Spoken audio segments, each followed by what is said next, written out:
I always tell people a fresh griever is not going to feel hopeful. Your story, and I talked to a lot of people that have been through lots of tragedies. But your story is filled with unimaginable tragedy, the loss of both your parents, the end of your marriage. So, how did you pick up the pieces and start moving your way forward?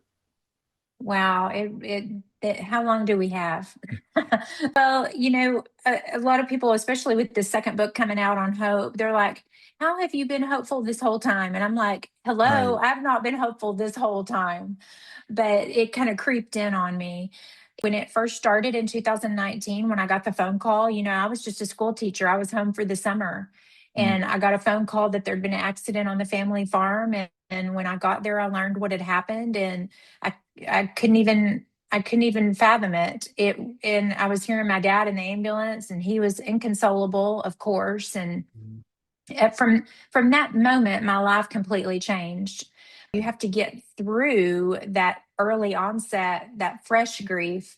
So I always tell people a fresh griever is not going to feel hopeful. You can just forget about that, because grief is just like that black paint that I talk about. And my grief is not like yours. The Mm. black paint that coats you and covers you, and takes a while for that to dry and chip away so that you see the rays of light come through. Those are the little specks of hope that are coming through. Oh, wow. But it's very hard to be in fresh grief and to see any form of light. And that's where I was.